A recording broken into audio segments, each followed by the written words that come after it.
Fantastic Mr. Fox by Roald Dahl. Chapter 1. The Three Farmers. Down in the valley, there were 3 farms. The owners of these farms had done well. They were rich men. They were also nasty men.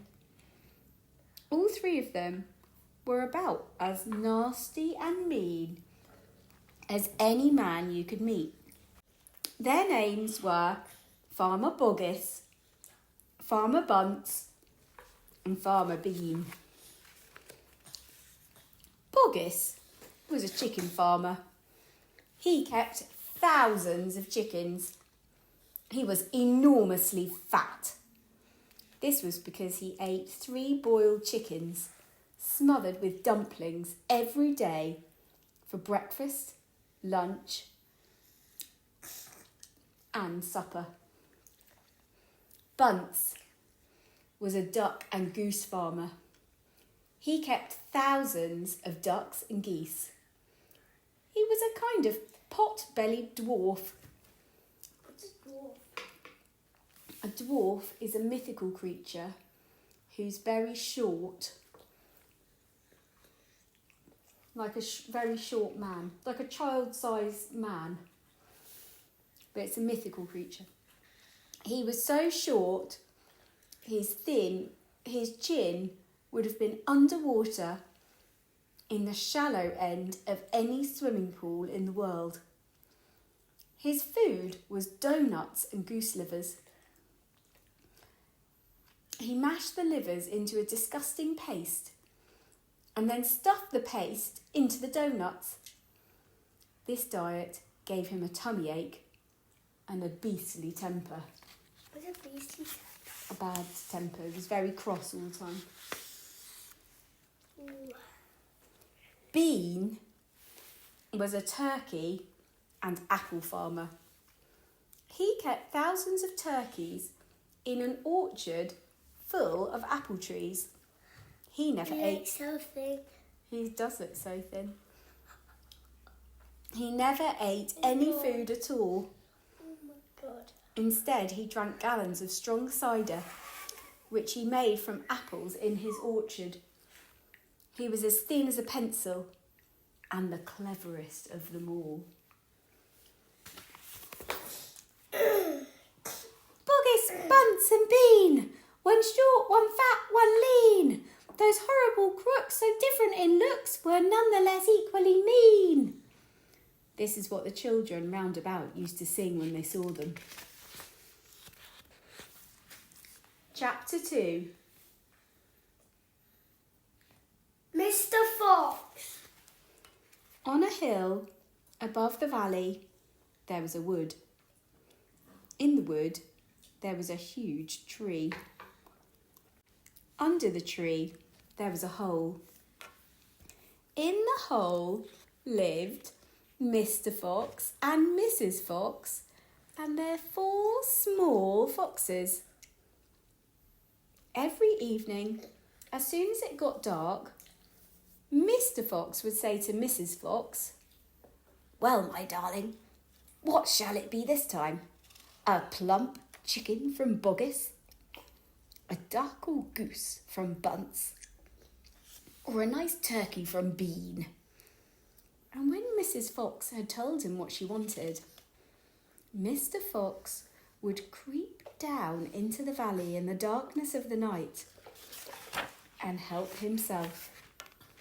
Boggis and Bunce and Bean knew very well what was going on, and it made them wild with rage. They were not men who liked to give anything away. Less still did they like anything to be stolen from them. So every night, each of them would take his shotgun and hide in a dark place somewhere on his own farm, hoping to catch the robber. But Mr. Fox was far too clever for them. He always approached a farm with the wind blowing in his face. And this meant that if any man were lurking in the shadows ahead, the wind would carry the smell of that man to Mr. Fox's nose from far away. Thus, if Mr. Boggis was hiding behind his chicken house number 1, Mr. Fox would smell him out from 50 yards off and quickly change direction, heading for chicken house number 4 at the other end of the farm. "Dang and blast that lousy beast," cried Boggis. "I'd like to rip his guts out," said Bunce. "He must be killed," cried Bean. "But how?" cried Boggis. "How on earth can we catch the blighter?" Bean picked his nose delicately with a long finger. "I have a plan," he said. "You've never had a decent plan yet," said Bunce. "Shut up and listen," said Bean. "Tomorrow night we will all hide just outside the hole where the fox lives. We will wait there until he comes out. Then, bang! Bang, bang, bang!" "Very clever," said Bunce. "But first we shall have to find the hole." "My dear Bunce, I've already found it," said the crafty Bean. "It's up in the wood on the hill. It's under a huge tree." Chapter 3.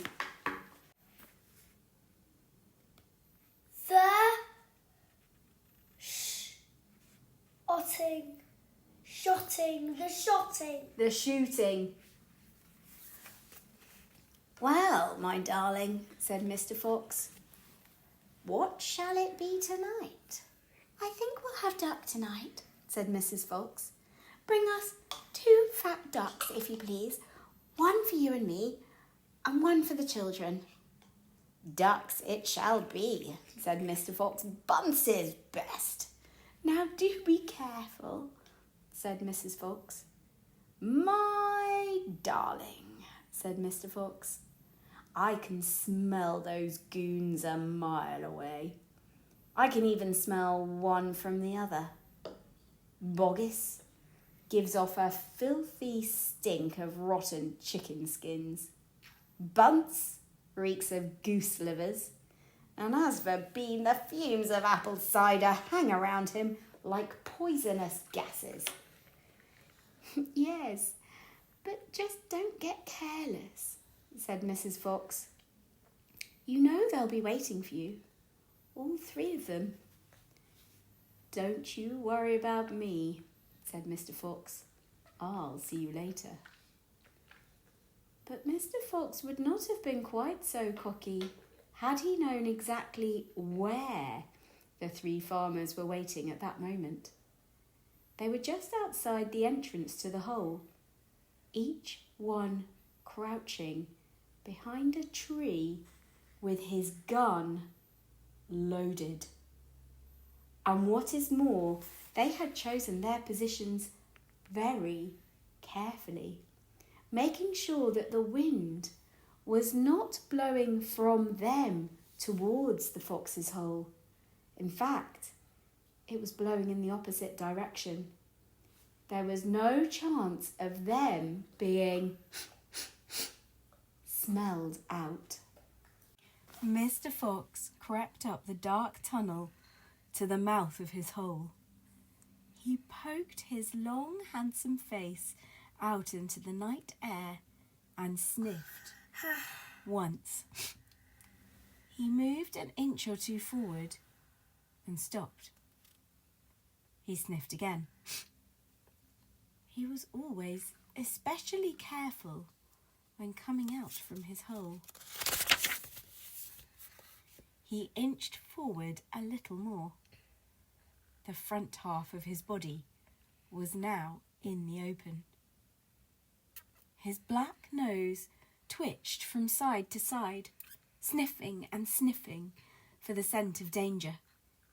he found none, and he was just about to go trotting forward into the wood when he heard, or thought he heard, a tiny noise, a soft rustling sound, as though someone had moved a foot ever so gently through a patch of dry leaves.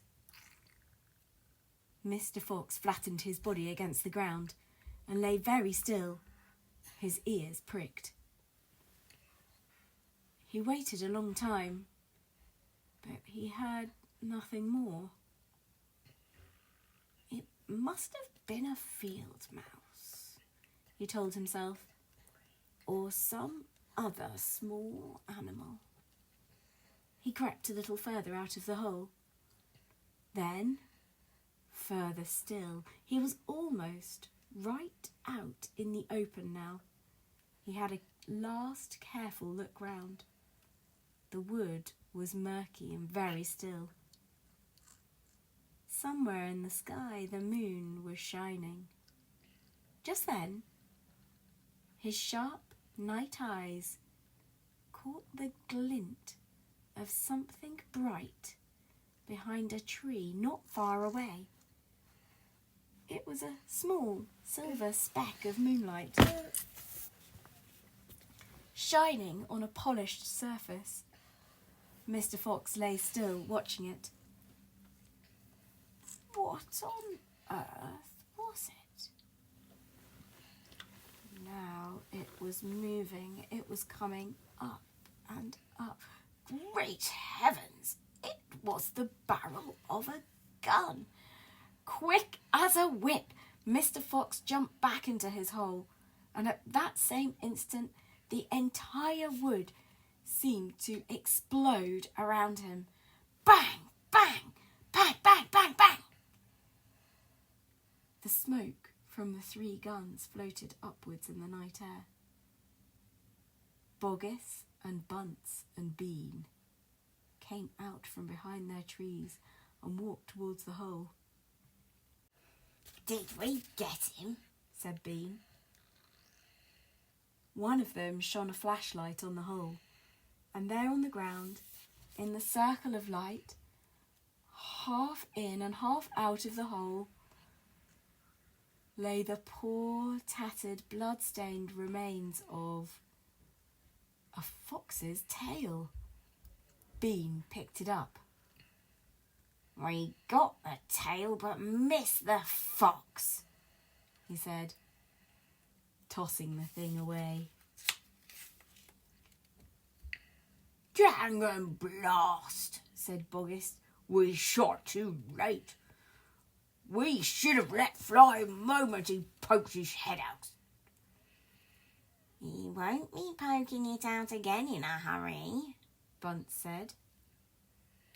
Bean pulled a flask from his pocket and took a swig of cider. Then he said, It'll take 3 days at least before he gets hungry enough to come out again. I'm not sitting around here waiting for that. Let's dig him out. "Oh," said Boggis. Now you're talking sense. We can dig him out in a couple of hours. We know he's there. I reckon there's a whole family of them down that hole, Bunce said. Then we'll have their lot, said Bean. Get the shovels. Chapter 4. The Terrible Shovels. Down the hole, Mrs. Fox was tenderly licking the stump of Mr. Fox's tail to stop the bleeding. It was the finest tail for miles around, she said between licks. It hurts, said Mr. Fox. I know it does, sweetheart, but it'll soon get better. And it'll soon grow again, Dad, said one of the small foxes. It will never grow again, said Mr. Fox. I shall be tailless for the rest of my life. He looked very glum. There was no food for the foxes that night, and soon the children dozed off. Then Mrs. Fox dozed off. But Mr. Fox couldn't sleep because of the pain in the stump of his tail. Well, he thought, I suppose I'm lucky to be alive at all. And now they've found our hole, we're going to have to move out as soon as possible. We'll never get any peace if we... What was that? He turned his head sharply and listened. The noise he heard now was the most frightening noise a fox can ever hear. The scrape, scrape, scraping of shovels digging into the soil. "Wake up!" he shouted. "They're digging us out!" Mrs. Fox was wide awake in 1 second. She sat up, quivering all over. "Are you sure that's it?" she whispered. "I'm positive. Listen!" "They'll kill my children," cried Mrs. Fox. "Never," said Mr. Fox. "But darling, they will," sobbed Mrs. Fox. "You know they will." Scrunch, scrunch, scrunch went the shovels above their heads. Small stones and bits of earth began falling from the roof of the tunnel. "How will they kill us, Mummy?" asked one of the small foxes. His round black eyes were huge with fright. "Will there be dogs?" he said. Mrs. Fox began to cry. She gathered her 4 children close to her and held them tight. Suddenly, there was an especially loud crunch above their heads, and the sharp end of a shovel came right through the ceiling. The sight of this awful thing seemed to have an electric effect on Mr. Fox. He jumped up and shouted, "I've got it! Come on! There's not a moment to lose! Why didn't I think of it before?" "Think of what, Dad?" "A fox can dig quicker than a man," shouted Mr. Fox, beginning to dig. "Nobody in the world can dig as quick as a fox." The soil began to fly out furiously behind Mr. Fox as he started to dig for dear life with his front feet. Mrs. Fox ran forward to help him. So did the 4 children. "Go downwards," ordered Mr. Fox. "We've got to go deep as we possibly can." The tunnel began to grow longer and longer. It sloped steeply downward. Deeper and deeper below the surface of the ground it went. The mother and the father and all 4 of the children were digging together. Their front legs were moving so fast you couldn't see them. And gradually, the scrunching and scraping of the shovels became fainter and fainter.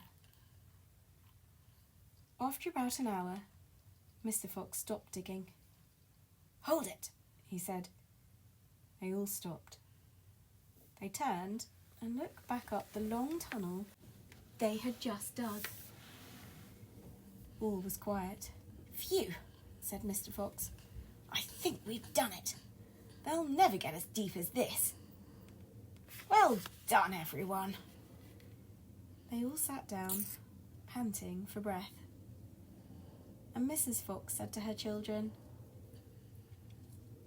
"I should like you to know that if it wasn't for your father, we should all be dead by now. Your father is a fantastic fox." Mr. Fox looked at his wife, and she smiled. He loved her more than ever when she said things like that.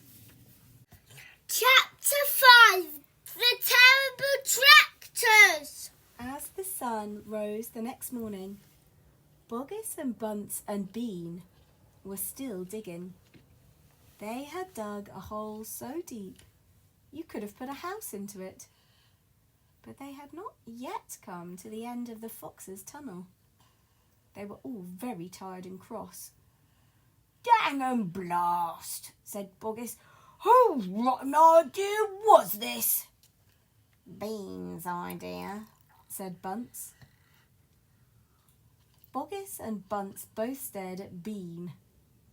Bean took another swig of cider, then put the flask back into his pocket without offering it to the others. Listen, he said angrily, I want that fox. I'm gonna get that fox. I'm not giving in till I've strung him up over my front porch, dead as a dumpling. We can't get him by digging, that's for sure, said the fat Boggis. I've had enough of digging. Bunce, the little pot-bellied dwarf, looked up at Bean and said, Have you got any more stupid ideas then? What? Said Bean. I can't hear you. Bean never took a bath. He never even washed. As a result, his ear holes were clogged with all kinds of muck and wax and bits of chewing gum and dead flies and stuff like that. This made him deaf. Speak louder, he said to Bunce, and Bunce shouted back, Got any more stupid ideas? Bean rubbed the back of his neck with a dirty finger. He had a boil coming there, and it itched. What we need on this job, he said, is machines. Mechanical shovels. We'll have it out in 5 minutes with mechanical shovels. This was a pretty good idea, and the other two had to admit it. All right then, Bean said, taking charge. Boggis, you stay here and see the fox doesn't escape. Bunce and I will go and fetch our machinery. If he tries to get out, shoot him quick. The long, thin Bean walked away. The tiny Bunce trotted after him. The fat Boggis stayed where he was, with his gun pointing at the foxhole. Soon, 2 enormous caterpillar tractors with mechanical shovels on their front ends came clanking into the wood. Bean was driving one, Bunce the other. The machines were both black. They were murderous, brutal-looking monsters. Here we go then, shouted Bean. Death to the fox, shouted Bunce. The machines went to work, taking huge mouthfuls of soil out of the hill. The big tree under which Mr. Fox had dug his hole in the first place was toppled like a matchstick. On all sides, rocks were sent flying and trees were falling, and the noise was deafening. Down in the tunnel... What does deafening mean? Deafening means it was so loud that you couldn't hear anything and it might make you deaf. What does deaf mean as well? Deaf means you can't hear anything. Not one thing. Not one thing. Down in the tunnel, the foxes crouched, listening to the terrible clanging and banging overhead. Ooh. What's happening, Dad? Cried the small foxes. What are they doing? Mr. Fox didn't know what was happening or what they were doing. It's an earthquake, cried Mrs. Fox. Look, said one of the small foxes. Our tunnel's got shorter. I can see daylight. They all looked round, and yes, the mouth of the tunnel was only a few feet away from them now. And in the circle of daylight beyond, they could see the 2 huge black tractors almost on top of them. Tractors, shouted Mr. Fox, and mechanical shovels. Dig for your lives! Dig! Dig! Dig!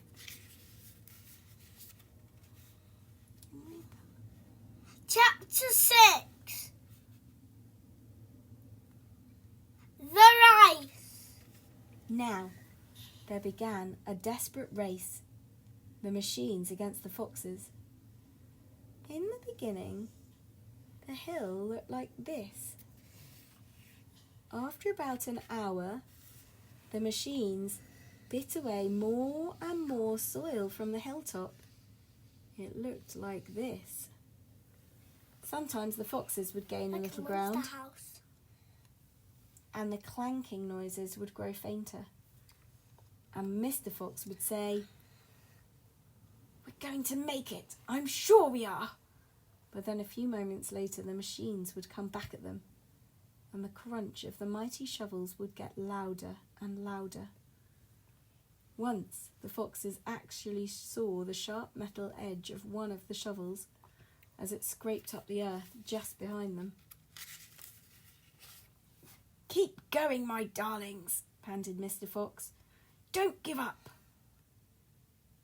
Keep going, the fat boggis shouted to Bunce and Bean. we'll get him any moment now. "Have you caught sight of him yet?" Bean called back. Not yet, shouted Boggis, but I think you're close. "I'll pick him up with my bucket," shouted Bunce. "I'll chop him to pieces." But by lunchtime, the machines were still at it. And so were the poor foxes. The hill now looked like this. The farmers didn't stop for lunch. They were too keen to finish the job. "Hey there, Mr. Fox," yelled Bunce, leaning out of his tractor. "We're coming to get you now." You've had your last chicken, yelled Boggis. You'll never come prowling around my farm again. A sort of madness had taken hold of the three men. The tall, skinny Bean and the dwarfish, pot-bellied Bunce were driving their machines like maniacs, racing the motors and making the shovels dig at a terrific speed. The fat Boggis was hopping about like a dervish and shouting, "Faster! Faster!" By 5 o'clock in the afternoon, this is what had happened to the hill.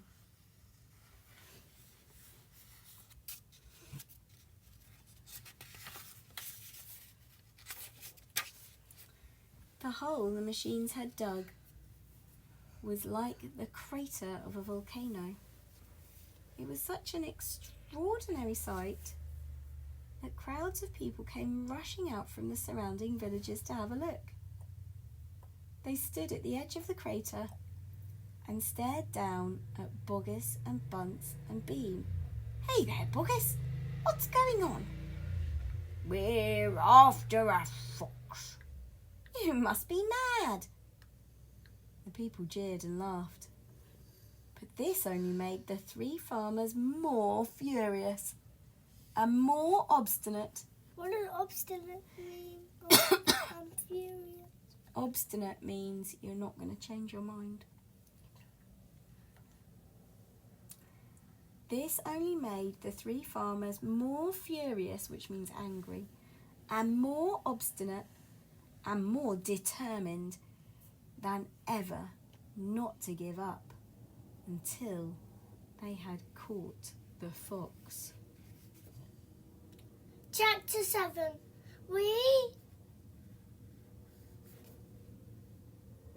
That's wheel. That's hard. We'll never let him go. Good. At 6 o'clock in the evening, Bean switched off the motor of his tractor and climbed down from the driver's seat. Bunce did the same. Both men had had enough. They were tired and stiff from driving the tractors all day. They were also hungry. Slowly, they walked over to the fox's hole in the bottom of the huge crater. Bean's face was purple with rage. Bunce was cursing the fox with dirty words that could not be printed. Boggis came waddling up. "Dang and blast that filthy, stinking fox," he said. "What the heck do we do now?" "I'll tell you what we don't do," Bean said. "We don't let him go." We'll never let him go, Bunce declared. "Never, never, never," cried Boggis.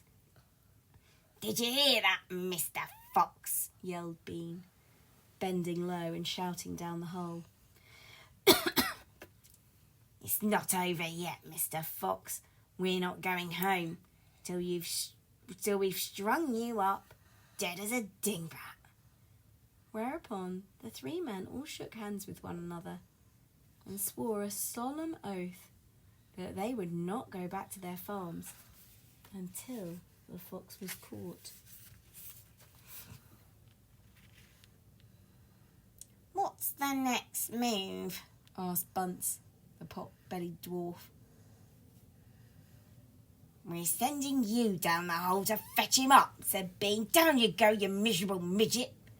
Not me, Screamed Bunce, running away. Bean made a sickly smile. When he smiled, you saw his scarlet gums. You saw more gums than teeth. And there's only one thing to do, he said. We starve him out. We camp here day and night, watching the hole. He'll have to come out in the end. He'll have to. So Boggis and Bunce and Bean sent messages down to their farms asking for tents, sleeping bags, and supper. Chapter 8. The foxes begin to starve right now. That evening, 3 tents were put up in the crater on the hill. One for Boggis, one for Bunce, and one for Bean. The tents surrounded Mr. Fox's hole, and the 3 farmers sat outside their tents, eating their supper. Boggis had 3 boiled chickens, smothered in dumplings. Bunce had 6 doughnuts, filled with disgusting goose liver paste. And Bean had 2 gallons of cider. All 3 of them kept their guns beside them. Boggis picked up a steaming chicken and held it close to the fox's hole. "Can you smell this, Mr. Fox?" he shouted. "Lovely tender chicken. Why don't you come up and get it?" The rich scent of chicken wafted down the tunnel to where the foxes were crouching. "Oh, Dad," said one of the small foxes, "couldn't we just sneak up and snatch it out of his hand?" "Don't you dare," said Mrs. Fox. "That's just what they want you to do." "But we're so hungry," they cried. "How long will it be till we get something to eat?" Her mother didn't answer them, nor did their father.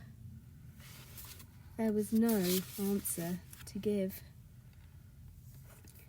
As darkness fell, Bunce and Bean switched on the powerful headlamps of the 2 tractors and shone them onto the hole. Now, said Bean, we'll take it in turn to keep watch. 1 watches while 2 sleep, and so on, all through the night. Boggis said, "What if the fox digs a hole right through the hill and comes out on the other side? You didn't think of that one, did you?" Of course I did, said Bean, pretending he had. "Go on then, tell us the answer," said Boggis. Bean picked something small and black out of his ear and flicked it away. "How many men have you got working on your farm?" he asked. 35, Boggis said. I've got 36, Bunce said. And I've got 37, Bean said. That makes 108 men altogether. We must order them to surround the hill. Each man will have a gun and a flashlight. There will be no escape then for Mr. Fox. So the order went down to the farms, and that night 108 men formed a tight ring around the bottom of the hill. They were armed with sticks and guns and hatchets and pistols and all sorts of other horrible weapons. This made it quite impossible for a fox, or indeed for any other animal, to escape from the hill. The next day, the watching and waiting went on. Boggis and Bunce and Bean sat upon small stools, staring at the fox's hole. They didn't talk much. They just sat there with their guns on their laps. Every so often, Mr. Fox would creep a little closer towards the mouth of the tunnel and take a sniff. Then he would creep back again and say, "They're still there." "Are you quite sure?" Mrs. Fox would ask. "Positive," said Mr. Fox. "I can smell that man Bean a mile away." One.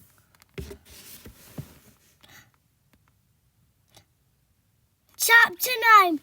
Mr. Fox has a plan. For 3 days and 3 nights, this waiting game went on. How long can a fox go without food or water? Boggis asked on the 3rd day. Not much longer now, Bean told him. He'll make a run for it soon. He'll have to. Bean was right. Down in the tunnel, the foxes were slowly but surely starving to death. "If only we could have just one tiny sip of water," said one of the small foxes. "Oh, Dad, can't you do something? Couldn't we make a dash for it, Dad? We'd have a little bit of a chance, wouldn't we?" "No chance at all," snapped Mrs. Fox. "I refuse to let you go up there and face those guns. I'd sooner you stay down here and die in peace." Mr. Fox had not spoken for a long time. He had been sitting quite still, his eyes closed, not even hearing what the others were saying. Mr. Fox knew that he was desperately trying to think of a way out. And now, as she looked at him, she saw him stir himself and get slowly to his feet. He looked back at his wife. There was a little spark of excitement dancing in his eyes. "What is it, darling?" said Mrs. Fox quickly. "I've just had a bit of an idea," Mr. Fox said carefully. "What?" they cried. "Oh, Dad, what is it?" "Come on," said Mrs. Fox. "Tell us quickly." "Well," said Mr. Fox, and then he stopped and sighed and sadly shook his head. He sat down again. "It's no good," he said. "It won't work after all." "Why not, Dad?" "Because it means more digging. And we aren't any of us strong enough for that after 3 days and nights without food."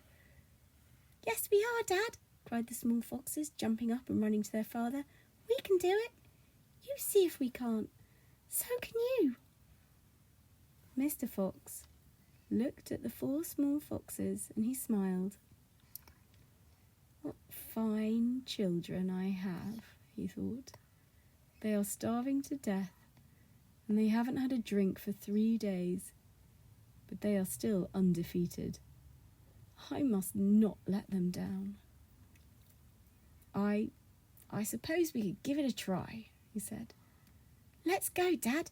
Tell us what you want us to do." Slowly, Mrs. Fox got to her feet. She was suffering more than any of them from the lack of food and water. She was very weak. Chapter 10. Buggus's Chicken's House. Number 1. This time, we must go in a very special direction, said Mr. Fox, pointing sideways and downward. So he and his 4 children started to dig once again. The work went much more slowly now, yet they kept at it with great courage, and little by little the tunnel began to grow. Dad, I wish you would tell us where we're going, said one of the children. I dare not do that, said Mr. Fox, because this place I am hoping to get to is so marvellous that if I described it to you now, you would go crazy with excitement. And then, if we fail to get there, which is very possible, you would die of disappointment. I don't want to raise your hopes too much, my darlings. For a long, long time they kept on digging. For how long, they did not know, because there were no days and no nights down there in the murky tunnel. But at last Mr. Fox gave the orders to stop. I think, he said, we had better take a peep upstairs now and see where we are. I know where I want to be, but I can't possibly be sure if we're anywhere near it. Slowly, wearily, the foxes began to slope the tunnel up towards the surface. Up and up it went, until suddenly they came to something hard above their heads, and they couldn't go up any further. Mr. Fox reached up to examine this hard thing. It's wood, he whispered, wooden planks. What does that mean, Dad? It means, unless I am very much mistaken, that we are right underneath somebody's house, whispered Mr. Fox. Be very quiet now while I take a peek. Carefully, Mr. Fox began pushing up one of the floorboards. The board creaked most terribly, and they all ducked down, waiting for something awful to happen. Nothing did. So Mr. Fox pushed up a second board, and then, very, very cautiously, he poked his head up through the gap. He let out a shriek of excitement.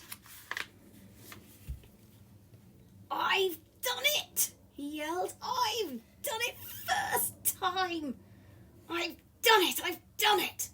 He pulled himself up through the gap in the floor and started prancing and dancing with joy. Come on up, he sang out. Come on up and see where you are, my darlings. What a sight for a hungry fox! Hallelujah! Hooray! Hooray! The 4 small foxes scrambled up out of the tunnel, and what a fantastic sight it was that now met their eyes.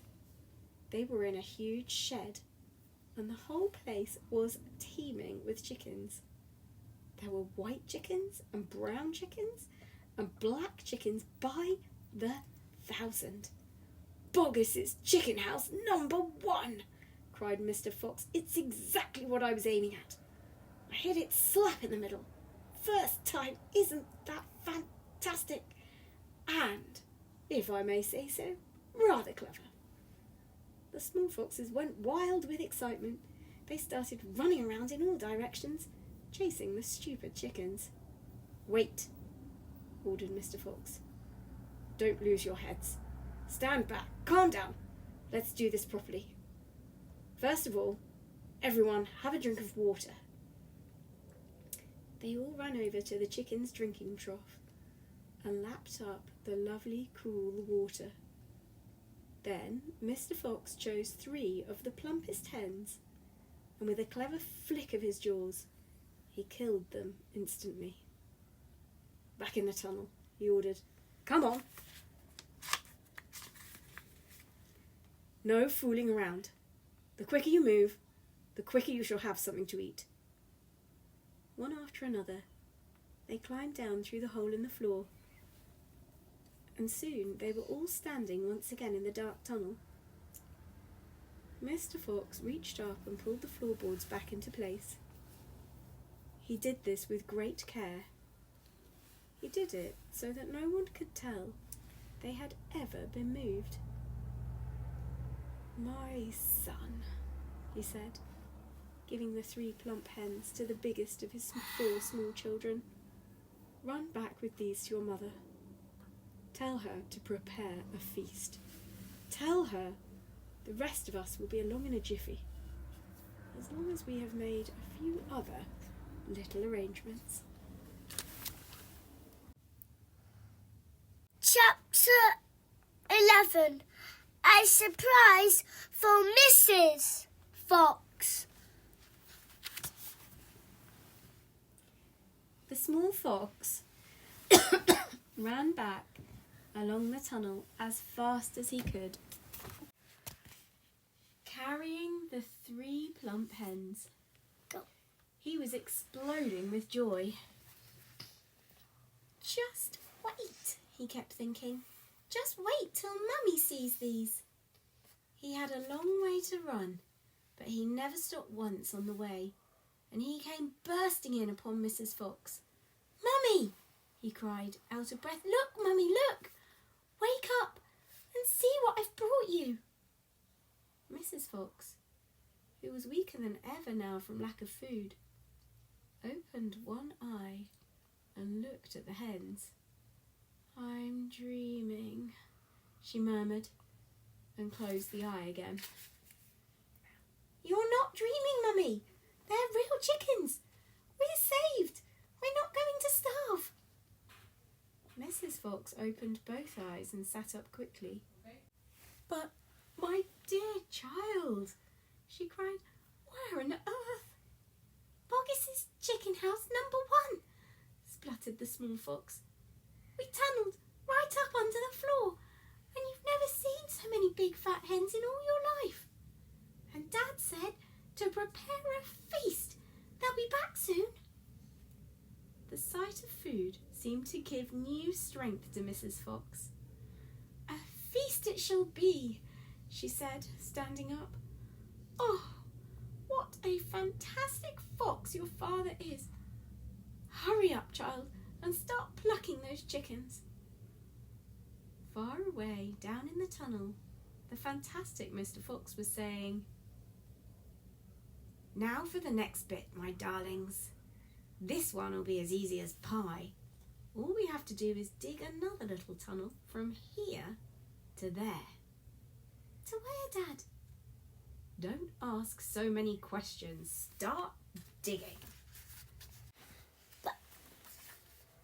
Chapter 12. Badger.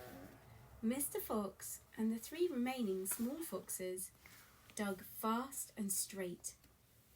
They were all too excited now to feel tired or hungry. They knew they were going to have a whacking great feast before long, and the fact it was none other than Boggis's chickens that they were going to eat made them churgle with laughter every time they thought of it.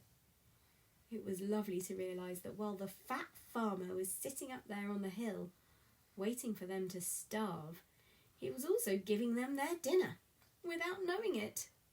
"Keep digging," said Mr. Fox. "It's not much further." All of a sudden, a deep voice above their heads said, "Who goes there?" The foxes jumped. They looked up quickly and they saw, peeking through a small hole in the roof of the tunnel, a long, black, pointed, furry face. "Badger!" cried Mr. Fox. "Foxy!" cried Badger. "My goodness me, I'm glad I've found someone at last. I've been digging around in circles for 3 days and nights, and I haven't the foggiest idea where I am." Badger made the hole in the ceiling bigger and dropped down beside the foxes. A small badger, his son, dropped down after him. "Haven't you heard what's happening on the hill?" Badger said excitedly. "It's chaos. Half the wood has disappeared, and there are men with guns all over the countryside. None of us can get out, even at night. We're all starving to death." "Who is we?" asked Mr. Fox. "All us diggers. That's me and Mole and Rabbit and all our wives and children. Even Weasel, who can usually sneak out of the tightest spots, is right now hiding down my hole with Mrs. Weasel and 6 kids. What on earth are we going to do, Foxy? I think we're finished." Mr. Fox looked at his 3 children and he smiled. The children smiled back at him, sharing his secret. "My dear old Badger," he said, "this mess you're in is all my fault." "I know it's your fault," said Badger furiously, "and the farmers are not going to give up till they've got you. Unfortunately, that means us as well. It means everyone on the hill." Badger sat down and put a paw around his small son. "We're done for," he said softly. "My poor wife up there is so weak. She can't dig another yard." "Nor can mine," said Mr. Fox, "and yet at this very minute she is preparing for me and my children the most delicious feast of plump, juicy chicken." "Stop!" cried Badger. "Don't tease me. I can't stand it." "It's true," cried the small foxes. "Daddy's not teasing. We've got chickens galore." "And because everything is entirely my fault," said Mr. Fox, "I invite you to share the feast. I invite everyone to share it. You and Mole and Rabbit and Weasel and all your wives and children. There'll be plenty to go around, I can assure you." "You mean it?" cried Badger. "You really mean it?" Mr. Fox pushed his face close to Badger's and whispered darkly, "Do you know where we've just been?" "Where?" "Right inside Boggis's chicken house number 1. "No!" "Yes, but that is nothing to where we are going now. You have come just at the right moment, my dear Badger. You can help us dig. And in the meanwhile, your small son can run back to Mrs. Badger and all the others and spread the good news." Mr. Fox turned to Small Badger and said, "Tell them they are invited to a fox's feast. Then bring them all down here and follow this tunnel back until you find my home." "Yes, Mr. Fox," said the small badger. "Yes, sir. Right away, sir. Oh, thank you, sir." And he scrambled quickly back down the hole in the roof of the tunnel and disappeared. Chapter 13. Bance's giant storehouse. "My dear Foxy," cried Badger, "what in the world has happened to your tail?" "Don't talk about it, please," said Mr. Fox. "It's a painful subject." They were digging the new tunnel. They dug on in silence. Badger was a great digger, and the tunnel went forward at a terrific pace now that he was lending a paw. Soon they were crouching underneath yet another wooden floor. Mr. Fox grinned slyly, showing sharp white teeth. "If I'm not mistaken, my dear Badger," he said, "we are now underneath the farm which belongs to that nasty little pot-bellied dwarf Bunce." We are, in fact, directly underneath the most interesting part of that farm. Ducks and geese, cried the small foxes, licking their lips. Juicy, tender ducks and big, fat geese. Exactly, said Mr. Fox. But how in the world can you know where we are? Asked Badger. Mr. Fox grinned again, showing even more white teeth. Look, he said, I know my way around these farms blindfold. For me, it's just as easy below ground as it is above it. He reached high and pushed up one wooden floorboard, then another. He poked his head through the gap. Yes, he shouted, jumping up into the room above. I've done it again. I've hit it smack on the nose, right in the bullseye. Come and look.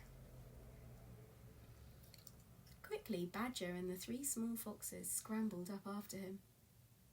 They stopped and stared. They stood and gaped.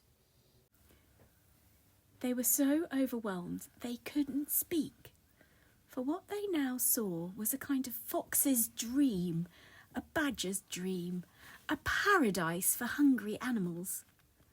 This, my dear old badger, proclaimed Mr. Fox, is Bunce's mighty storehouse. All his finest stuff is stored in here before he sends it to market. Against all the 4 walls of the great room, stacked in cupboards and piled upon shelves reaching from floor to ceiling, were thousands and thousands of the finest and fattest ducks and geese, plucked and ready for roasting. And up above, dangling from the rafters, there must have been at least 100 smoked hams and 50 sides of bacon. Just feast your eyes on that, cried Mr. Fox, dancing up and down. What do you think of it, eh? Pretty good grub. Suddenly, as though springs had been released in their legs, the 3 hungry small foxes and the ravenously hungry badger sprang forward to grab the luscious food. Stop! Ordered Mr. Fox. This is my party, so I shall do the choosing. The others fell back, licking their chops. Mr. Fox began prowling around the storehouse, examining the glorious display with an expert eye. A thread of saliva slid down one side of his jaw and hung suspended in mid-air, then snapped. We mustn't overdo it, he said. Mustn't give the game away. Mustn't let them know what we've been up to. We must be neat and tidy and take just a few of the choicest morsels. So, to start with, we shall have 4 plump young ducks. He took them from the shelf. Oh, how lovely and fat they are. No wonder Bunce gets a special price for them in the market. All right, Badger, lend me a hand to get them down. You children can help as well. There we go. Goodness me, look how your mouths are watering. And now, I think we'd better have a few geese. 3 will be quite enough. We'll take the biggest. Oh my, you'll never see finer geese than these in a king's kitchen. Gently does it, that's the way. And what about a couple of nice smoked hams? I adore smoked ham, don't you, Badger? Fetch me that stepladder, will you please?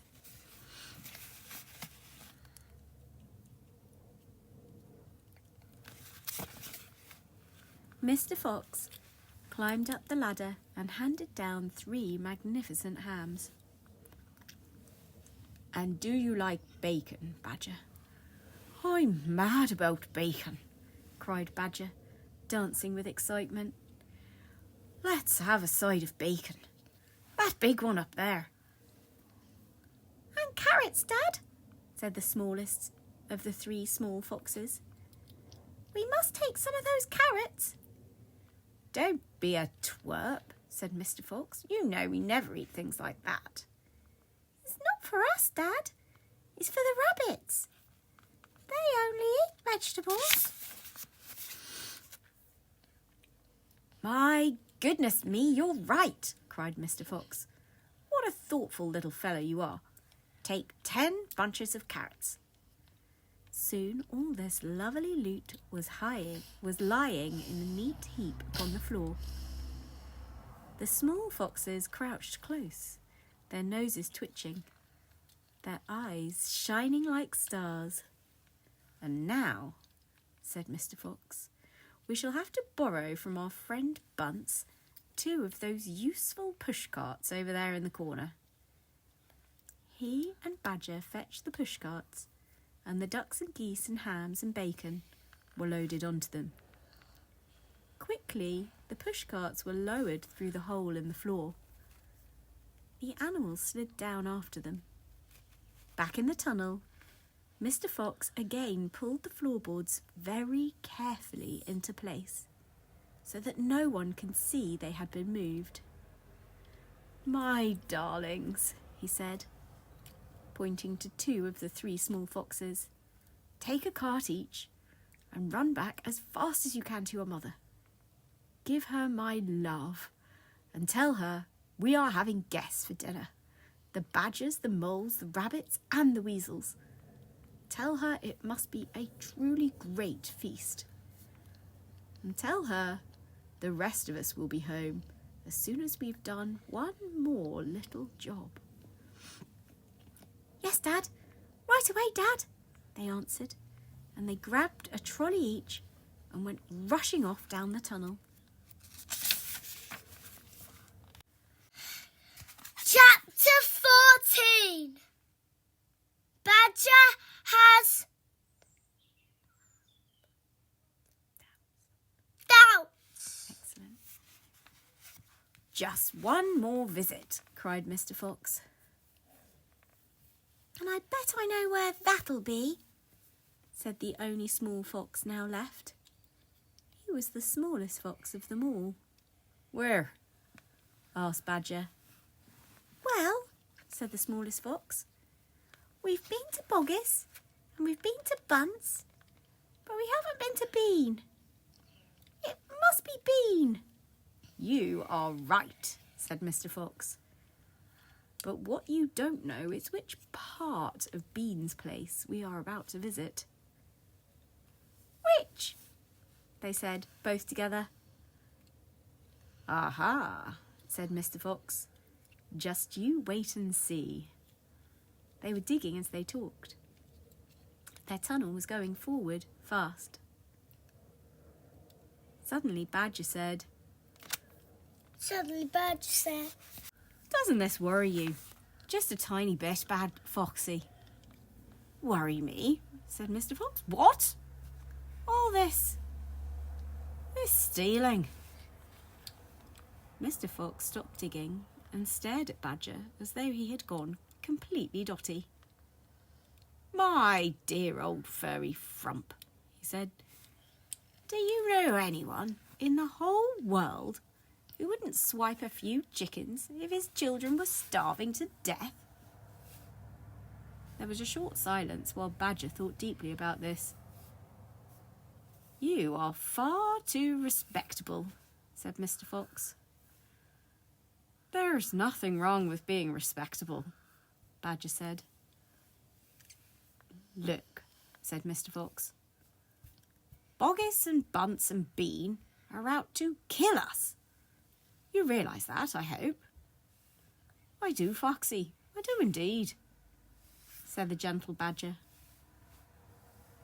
But we're not going to stoop to their level. We don't want to kill them. I should hope not indeed, said Badger. We wouldn't dream of it, said Mr. Fox. We shall simply take a little food here and there to keep us and our families alive. Right? I suppose we'll have to, said Badger. If they want to be horrible, let them, said Mr. Fox. We, down here, are decent, peace-loving people. Badger laid his head on one side and smiled at Mr. Fox. Foxy, he said, I love you. Thank you, said Mr. Fox. And now, let's get on with the digging. 5 minutes later, Badger's front paws hit against something flat and hard. What on earth is this? He said. Looks like a solid stone wall. He and Mr. Fox scraped away at the soil. It was a wall, but it was built of bricks, not stones. The wall was right in front of them, blocking their way. Now, who in the world would build a wall under the ground? Asked Badger. Very simple, said Mr. Fox. It's the wall of an underground room. And if I'm not mistaken, it is exactly what I'm looking for.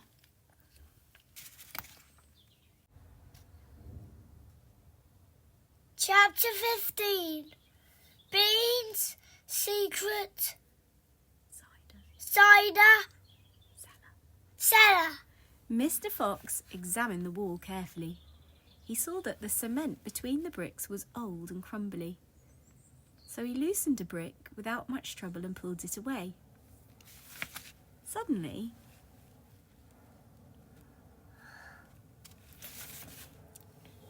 out from the hole where the brick had been, there popped a small, sharp face with whiskers.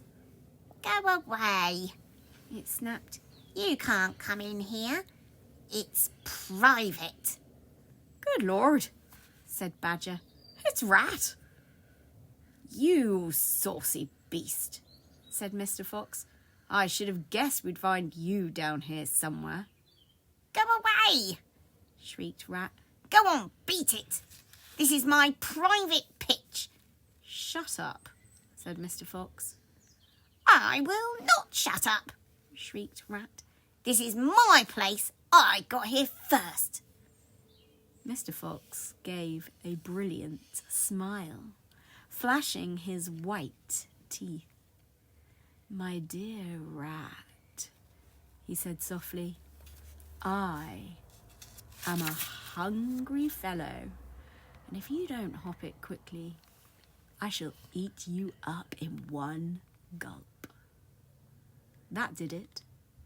Rat popped back fast out of sight. Mr. Fox laughed and began pulling more bricks out of the wall. When he had made a biggish hole, he crept through it. Badger and the smallest fox followed him in. They found themselves in a vast, damp, gloomy cellar. This is it, cried Mr. Fox. This is what? Said Badger. The place is empty. Where are the turkeys? Asked the smallest fox, staring into the gloom. I thought Bean was a turkey man. He is a turkey man, said Mr. Fox. But we're not after turkeys now. We've got plenty of food. Then what do we need, Dad? Take a good look round, said Mr. Fox. Don't you see anything that interests you? Badger and the smallest fox peered into the half-darkness. As their eyes became accustomed to the gloom, they began to see what looked like a whole lot of big glass jars standing upon shelves around the walls. They went closer. They were jars. There were hundreds of them, and upon each one was written the word cider. The smallest fox leaped high in the air. Oh, Dad, he cried out. Look Look what we found. It's cider. Exactly, said Mr. Fox. Tremendous, shouted Badger. Bean's secret cider cellar, said Mr. Fox. But go carefully, my dears. Don't make a noise. This cellar is right underneath the farmhouse itself. Cider, said Badger, is especially good for badgers. We take it as medicine. 1 large glass 3 times a day with meals, and another at bedtime. It will make the feast into a banquet, said Mr. Fox. While they were talking, the smallest fox had sneaked a jar off the shelf and taken a gulp. Wow, he gasped. Wow-wee! You must understand that this was not the ordinary weak fizzy cider one buys in a store. It was the real stuff. A home-brewed fiery liquor that burned in your throat and boiled in your stomach. Ah, gasped the smallest fox. This is some cider. That's quite enough of that, said Mr. Fox, grabbing the jar and putting it to his own lips. He took a tremendous gulp. It's miraculous, he whispered, fighting for breath. It's fabulous. It's beautiful. It's my turn, said Badger, taking the jar and tilting his head well back. The cider gurgled and bubbled down his throat. It's like melted gold, he gasped. Oh, Foxy, it's like drinking sunbeams and rainbows. You're poaching, Shrieked Rat. put that down at once. There'll be none left for me. Rat was perched upon the highest shelf in the cellar, peering out from behind a huge jar. There was a small rubber tube inserted into the neck of the jar, and Rat was using this tube to suck out the cider. You're drunk, said Mr. Fox. Mind your own business, Shrieked the Rat. and if you great clumsy brutes come messing about in here, we'll all be caught. Get out and leave me to sip my cider in peace. At that moment, they heard a woman's voice calling out in the house above them. Hurry up and get that cider, Mabel, The voice called. You know Mr. Bean doesn't like to be kept waiting, especially when he's been out all night in a tent. The animals froze. They stayed absolutely still, ears pricked, their bodies tense.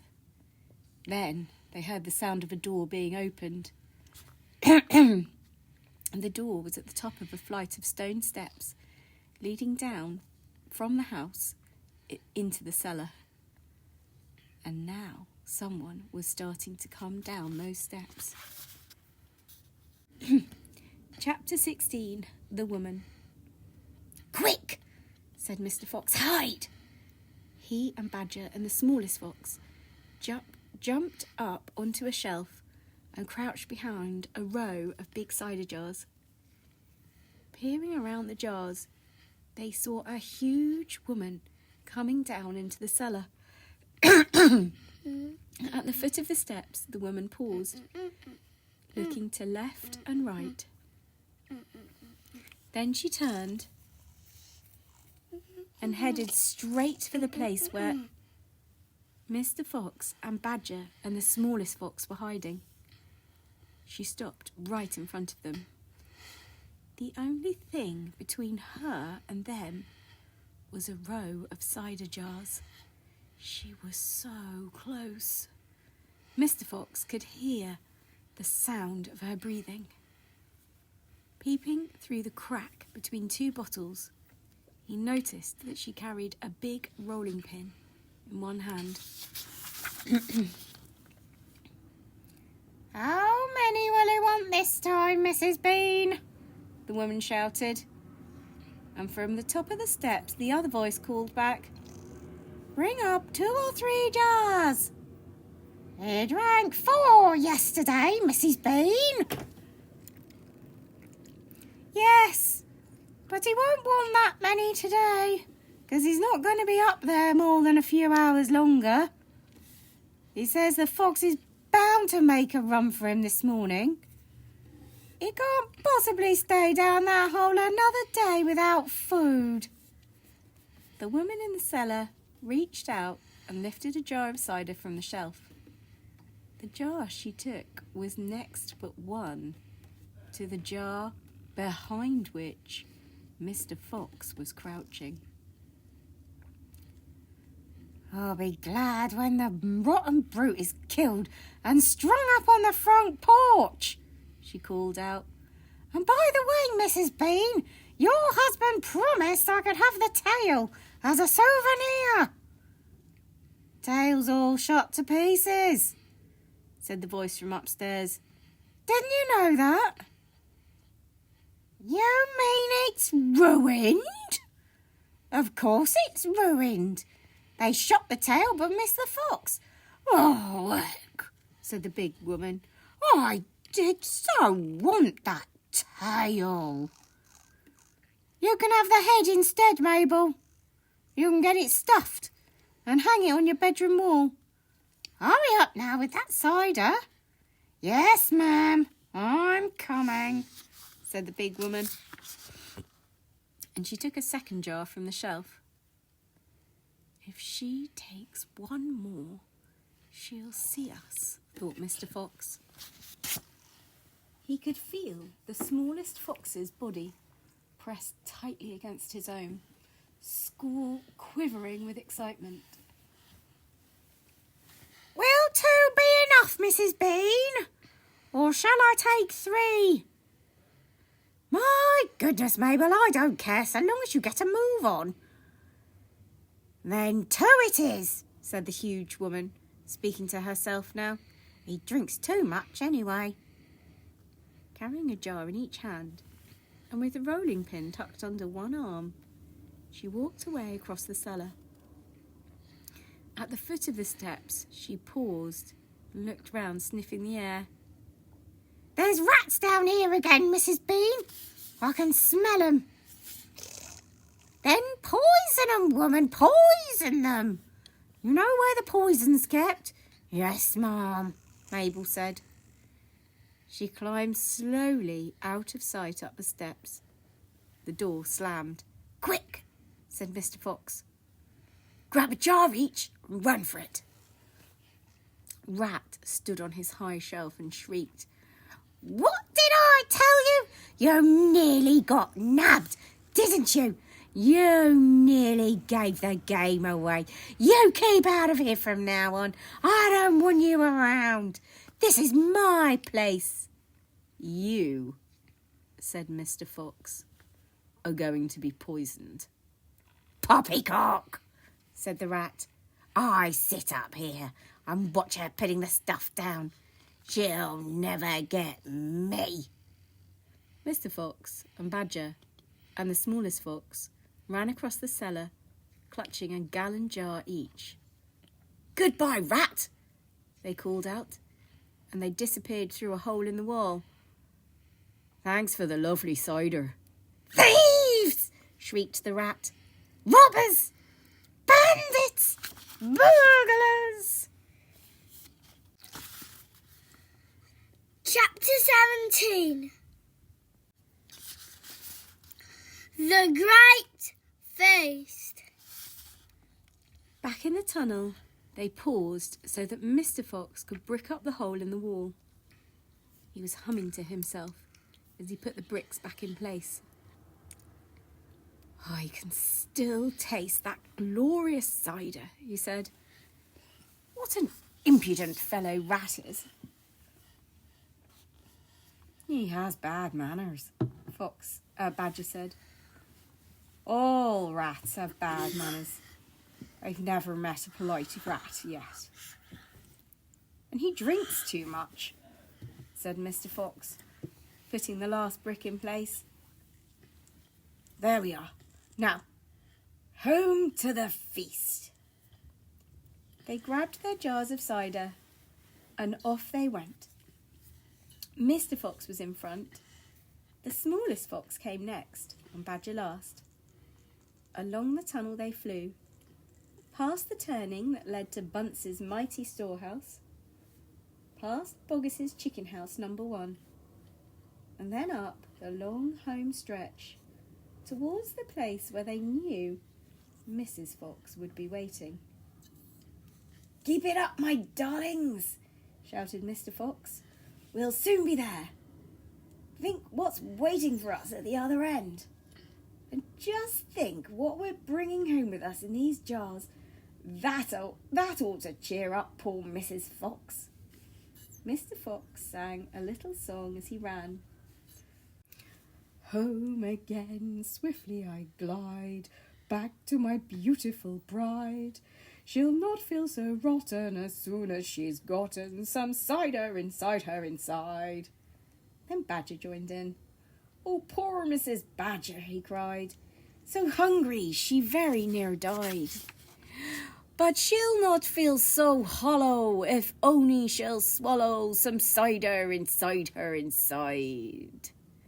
They were still singing as they rounded the final corner and burst in upon the most wonderful and amazing sight any of them had ever seen.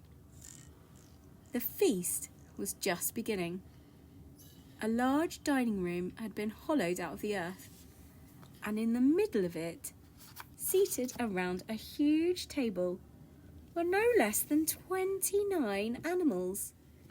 They were Mrs. Fox and 3 small foxes, Mrs. Badger and 3 small badgers, Mole and Mrs. Mole and 4 small moles, Rabbit and Mrs. Rabbit and 5 small rabbits, Weasel and Mrs. Weasel and 6 small weasels.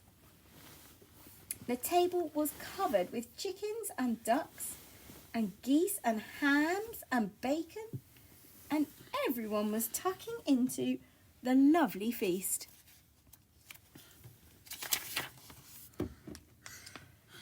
"My darling," cried Mrs. Fox, jumping up and hugging Mr. Fox. "We couldn't wait. Please forgive us." Then she hugged the smallest fox of all, and Mrs. Badger hugged Badger, and everyone hugged everyone else. Amid shouts of joy, the great jars of cider were placed upon the table, and Mr. Fox and Badger and the smallest fox sat down with the others. You must remember, no one had eaten a thing for several days. They were ravenous. So for a while, there was no conversation at all. There was only the sound of crunching and chewing as the animals attacked the succulent food. At last, Badger stood up. He raised his glass of cider and called out, "A toast! I want you all to stand and drink a toast to our dear friend who has saved our lives this day, Mr. Fox!" "To Mr. Fox!" they all shouted, standing up and raising their glasses. "To Mr. Fox! Long may he live!" Then Mrs. Fox got shyly to her feet and said, "I don't want to make a speech. I just want to say one thing, and it is this. My husband is a fantastic fox." Everyone clapped and cheered. Then Mr. Fox himself stood up. "This delicious meal," he began. Then he stopped. In the silence that followed, he let fly an tremendous belch. Erp. There was laughter and more clapping. "This delicious meal, my friends," he went on, "is by courtesy of Messrs. Boggis, Bunce and Bean." More cheering and laughter. "And I hope you have enjoyed it as much as I have."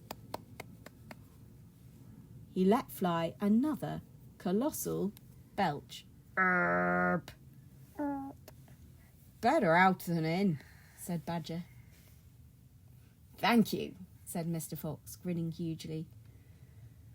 "But now, my friends, let us be serious. Let us think of tomorrow and the next day and the days after that. If we go out, we will be killed. Right?" "Right!" they shouted. "We'll be shot before we've got a yard," said Badger. "Exactly," said Mr. Fox. "But who wants to go out? Anyway, let me ask you that. We are all diggers, every one of us. We hate the outside. The outside is full of enemies. We only go out because we have What to." are enemies? People that are against you.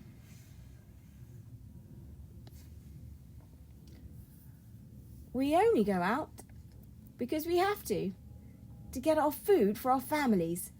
But now, my friends, we have an entirely new setup. We have a safe What is setup? organisation, a way of doing things. Organization. But now, my friends, we have an entirely new setup. We have a safe tunnel leading us to 3 of the finest stores in the world." "We do indeed," said Badger. "I've seen 'em." "And you know what this means?" said Mr. Fox. "It means that none of us need ever go out into the open again." There was a buzz of excitement around the table. "I therefore invite you all," Mr. Fox went on, "to stay here with me forever."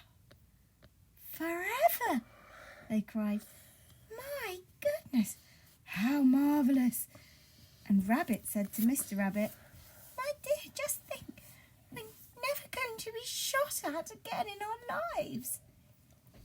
"We will make," said Mr. Fox, "a little underground village with streets and houses on each side, separate houses for badgers and moles and rabbits and weasels and foxes. Every day I will go shopping for you all, and every day we will eat like kings." The cheering that followed this speech went on for many minutes. Chapter 18. Still waiting. Outside the fox's hole, Boggis and Bunce and Bean sat behind their tents with their guns on their laps. It was beginning to rain. Water was trickling down the necks of the 3 men and into their shoes. "You won't stay down there for much longer now," Boggis said. "The brute must be famished," Bunce said.